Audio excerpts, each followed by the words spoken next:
To sign up as a speaker, log on to the website first, and then go to Meeting Agendas and click.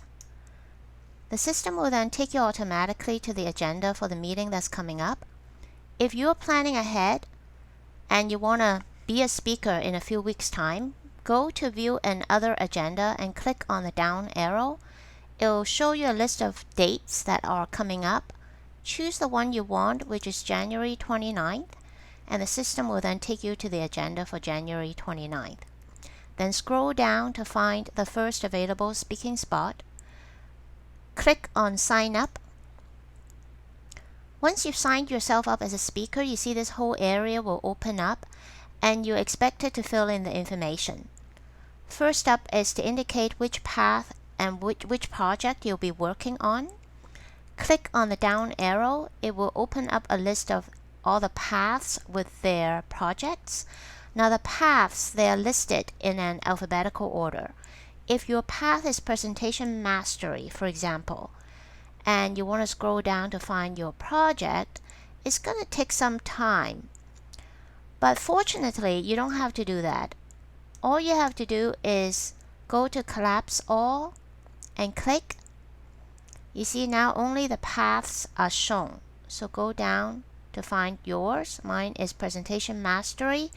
Once you've found it, click on the plus sign to open up all the projects and go down to find your project. Once you've chosen your project, you see two buttons will appear. One is the project description.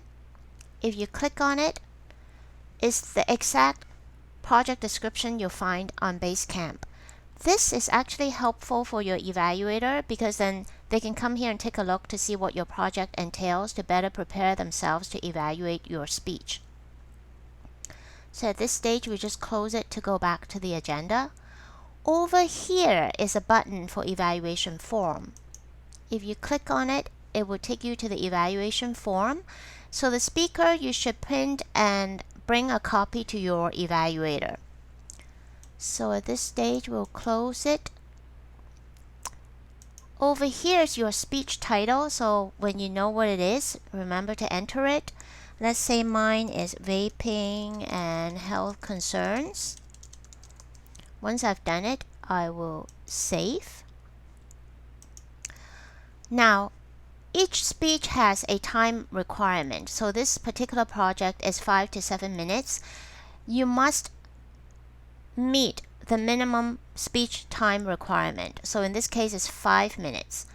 But if your speech is a little bit longer than the maximum time allotted, is okay. It's just that you have to let the chair know ahead of time. So he or she will be able to go and modify the time here and can better prepare for how the meeting unfolds. You should also indicate that on the agenda, because when the agenda is printed, it would be shown if you enter it right after the title. So let's say your speech is going to be 8 minutes. So you can indicate here that is 6 to 8 minutes. And remember to save. Last but not least, here is where you will enter your speech introduction.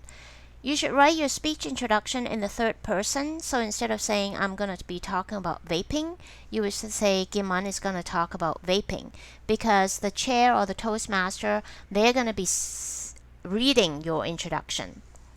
It should be fairly succinct, so no more than 2 to 3 sentences, and it should only give a hint of what you're going to be talking about. And after you've entered it, remember to click Save. And that's the end of this clip.